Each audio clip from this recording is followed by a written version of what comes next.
जय हिंद बच्चों। Today we will discuss trick to calculate hybridization and it is lecture number 3 of covalent bond. देखिए, मैं पहले आपको वैसे हाइब्रिडाइजेशन करा चुका हूँ डिटेल में, वेस्पर थ्योरी VSEPR थ्योरी वो भी आपको करा चुका हूँ। तो सब्जेक्टिव पेपर में कैसे लिखना है वो आपको मैं बता चुका हूँ पिछले लेक्चर्स में। इस लेक्चर में एक ट्रिक बता रहा हूँ, एक तरह से इससे आप वेरीफाई कर सकते हैं चीज़ों को कि आपने जो निकाला सब्जेक्टिव पेपर में वो ठीक आई हाइब्रिडाइजेशन या नहीं। ओके, तो देखिए ट्रिक बड़ी आसान सी है। Calculate the total valence electrons of central atom. Central atom आपको पहचान में आ जाएगा और बाकी के एटम भी पता चल जाएंगे। सभी के वैलेंस इलेक्ट्रॉन देख लीजिए, उनका सम कर दीजिए। अगर वो 8 या 8 से कम है तो 2 से डिवाइड करना है। थोड़ी देर में आपको एग्जाम्पल दिखाऊंगा। अगर वो 8 से ज़्यादा है, 54 से कम है, तो फिर पहले 8 से डिवाइड करना है। अगर रिमाइंडर बचता है तो फिर से 2 से डिवाइड करना है। तीसरी कंडीशन पे कभी पहुंच नहीं पाते, लेकिन फिर भी अगर वैलेंस इलेक्ट्रॉन 54 से ज़्यादा है तो पहले 18 से भाग करना है, कुछ रिमाइंडर बचता है तो 8 से भाग करना है, फिर रिमाइंडर बचता है तो 2 से भाग करना है और सभी क्वोशंट्स को ऐड कर देना है। ठीक है, बस ये ट्रिक है। अभी आपको समझ में आ जाएगी जैसे जैसे एग्जाम्पल करेंगे हम। एग्जाम्पल की तरफ बढ़ते हैं। पहला है CH4। देखिए कार्बन का वैलेंस इलेक्ट्रॉन देखिए 1s2 2s2 2p2 ये होता है carbon. Electronic configuration of carbon is 1s2 2s2 2p2 और ये है लास्ट शेल। वैलेंस इलेक्ट्रॉन्स कितने हो गए यहाँ से पता चल गया, 4 हैं हमारे पास, मैंने 4 लिख लिया। हाइड्रोजन के पास एक ही इलेक्ट्रॉन होता है, वही उसका वैलेंस इलेक्ट्रॉन है, तो 4 गुना में 1, क्योंकि एक ही है और हाइड्रोजन कितने हैं 4, तो ये आ गया 4। दोनों को जोड़ दीजिए, 4 + 4 कर दीजिए, 8 आ गया। अपने पास आ गया 8। इस 8 को डिवाइड कर दीजिए 2 से, 2 4 8, अपने पास आ गया क्वोशंट 4। और 4 का मतलब क्या होता है, sp3।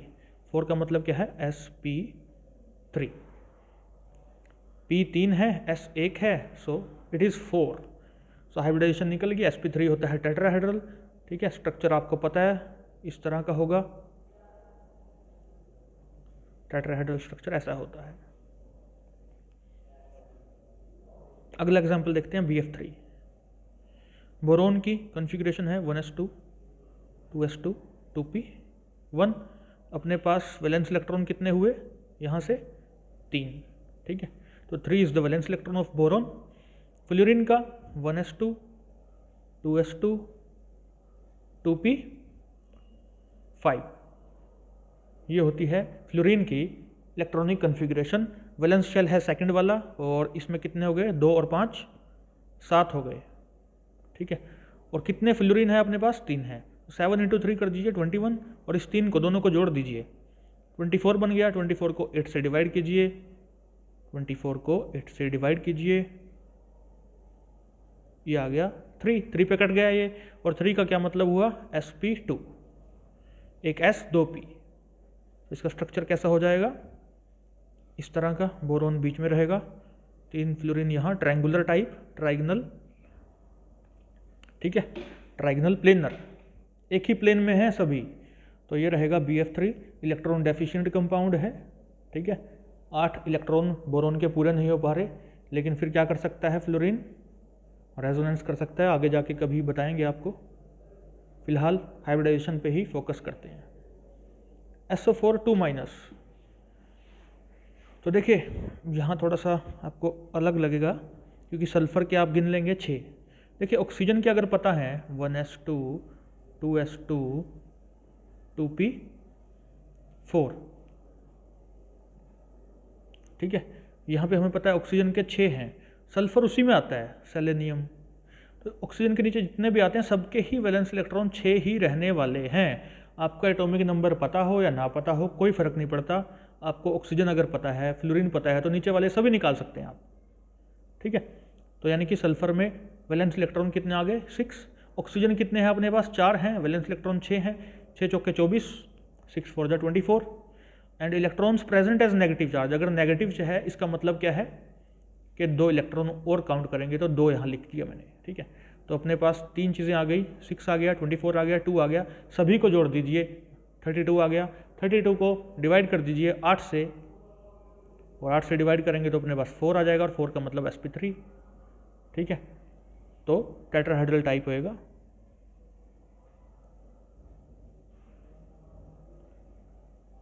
इस तरह से आप बना सकते हैं स्ट्रक्चर।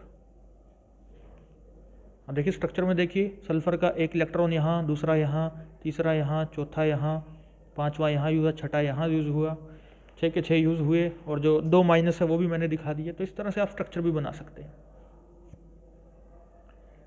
ClO4 माइनस देखते हैं, ClO4 1 माइनस। तो Cl के पास 7 हैं, 6 ऑक्सीजन के पास होते हैं, और कितने ऑक्सीजन है, 4, 24 आ गया, और एक माइनस चार्ज भी है तो इसलिए 1 भी होगा। इन तीनों को जोड़ दीजिए, 32 बन गया, 8 से डिवाइड कीजिए, 4 आ गया, sp3, कोई समस्या नहीं है। ClO3 minus 7 is the valence electrons of Cl। Oxygen के पास 6 होते हैं, 3 ऑक्सीजन है हमारे पास, 6 3 18, नेगेटिव चार्ज कितना है, 1 है। टोटल जोड़ दीजिए, इन तीनों को जोड़ देंगे, 26 आ गया, 8 से भाग कीजिए, ठीक है। 26 को 8 से डिवाइड कीजिए, 8 3 जा 24, बच गया 2, इसको फिर 2 से भाग करना पड़ेगा। तो अपने पास क्वोशंट एक ये आया है, एक ये आया है, दोनों को जोड़ दीजिए, 4 बन गया, 4 का मतलब sp3। ट्रिक की जरूरत नहीं है, वैसे वेस्पर थ्योरी करवा दी है, हाइब्रिडेशन करा दी है, सिंपल सी चीज़ें हैं। देखो अब एक काम करते हैं, CH4 का आपको सिंपल ही बताता हूँ। देखो कार्बन के पास वैलेंस इलेक्ट्रॉन कितने हैं, 4, 1 2 3 4। हाइड्रोजन कितने हैं, 4, ऐसे लगा दीजिए। अगर कुछ बचता है तो वो लोन पेयर होता है, अगर कुछ भी बचता है दैट इज लोन पेयर। तो ट्रिक की कोई इतनी ज़रूरत भी नहीं है, लेकिन फिर भी आप इनिशियल स्टेज पे ही मैं मान रहा हूँ आपको, क्योंकि आपका +1 +2 जो है वो कोई बहुत ज़्यादा अच्छा गया नहीं है कोरोना की वजह से। तो ये आपको एक तरह से वेरिफिकेशन का काम कर सकता है। ये आपको ऑर्बिटल्स बनाने नहीं आ रहे हाइब्रिडेशन का, जैसे सब्जेक्टिव पेपर में कुछ ऐसा हो गया एग्ज़ाम के टाइम और आपको ट्रिक याद है, तो आप इससे अपने मार्क्स को सुरक्षित कर सकते हैं, ठीक है। चलिए n का देखते हैं, 5 होता है, ऑक्सीजन 6 गुना 3 कर देंगे, 18 आ गया, क्योंकि 3 ऑक्सीजन है, 6 इज द वैलेंस इलेक्ट्रॉन, और नेगेटिव चार्ज के रूप में कितना है, 1 है, 18 और 5 23 और 1 24, 24 आ गया, 8 से भाग करेंगे 3 आएगा, 3 का मतलब sp2, ठीक है। इस तरह का n बीच में रखिएगा और ऑक्सीजन यहाँ लगा दीजिएगा।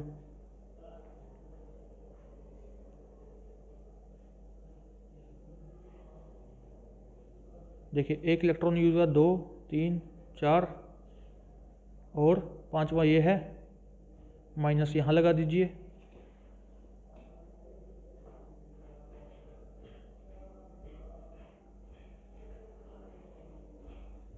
इसमें हम ये डायग्राम बनाने के बजाय कुछ और बनाएंगे, क्योंकि इसमें तो देखिए इलेक्ट्रॉन कितने हो गए नाइट्रोजन के इर्द गिर्द, 10 हो गए, तो गलत हो गया, ठीक है। दोबारा बनाते हैं,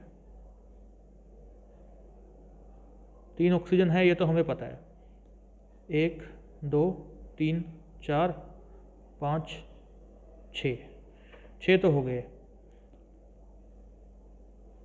अब देखें अगर हम 1 2 3 4, यहाँ पे 4 हो गए नाइट्रोजन के इर्द गिर्द, यहाँ हमारे पास एक माइनस भी है, ठीक है, यहाँ लगा लिया हमने। तो नाइट्रोजन के, अगर नाइट्रोजन की बात की जाए तो एक यहाँ है, एक यहाँ है, 2, तीसरा यहाँ है, 3 हो गए वैलेंस इलेक्ट्रॉन, टोटल 5 होते हैं। तो 2 को ये एक तरह से कोऑर्डिनेट बॉन्ड बना के शेयर कर देगा, ठीक है। इसको दूसरे कलर से दिखा देता हूँ मैं, यहाँ पे एक, यहाँ पे एक, ये दोनों कोऑर्डिनेट बॉन्ड बना रहा है ये ऑक्सीजन की तरफ। तो अब गिन लीजिए, 1 2 3 4 5 6 7 8, टोटल 8 हो गए नाइट्रोजन के इर्द गिर्द, ऑक्टेट पूरा हो गया। तो ये NO3-1 का आप इस तरह से स्ट्रक्चर बना सकते हैं, ओके। मेनली मेरा जो फोकस है वो ट्रिक पे है। ट्रिक आपको अब समझ आ चुकी होगी। ICl 2 1 माइनस बिल्कुल वैसे ही कर देंगे। ICl में 7 है I का और 7 गुना में 2 कर देंगे, 14 आ गया। Electrons present as negative charge 1 है। टोटल काउंट कर दीजिए, 14 और 7 21 और 1 22 आ जाएगा। 22 को आप 8 से भाग दे दीजिए, 8 टू द 16, आपके पास बचे 6, उसको आप 2 से भाग दे दीजिए, 3 आ जाएगा। तो इस 2 को और इस 3 को ऐड कर दीजिए, 2 और 3 को ऐड कर देंगे, आपके पास आ गया 5। और इस 5 का मतलब क्या है, sp3d। देखिए sp3d, ये 3, ये 1 और ये 1 5, ठीक है। H3O प्लस भी ऐसे ही देख लेते हैं। ऑक्सीजन का 6 है, 3 हाइड्रोजन है, 1 है सबके पास, तो 3, लेकिन प्लस है, प्लस की वजह से एक माइनस करना पड़ेगा, ये -1 कर दीजिए यहाँ पे -1। तो ये देखिए -1 कर रखा है मैंने। 8 आया, 8 को 2 से भाग करेंगे, 4 आएगा। 4 का मतलब है sp3, 4 का मतलब क्या है sp3। स्ट्रक्चर वही टेट्राहेड्रल टाइप ऐसे, ठीक है। और एक लोन पेयर दिखा दीजिए, प्लस चार्ज भी है ऊपर, ठीक है। तो इस तरह से चीज़ें दिखा सकते हैं हम। बाकी आप खुद भी कुछ और प्रैक्टिस अपने लेवल पे बुक से करिएगा। Thank you. Save birds, save animals. जय हिंद बच्चों, थैंक यू।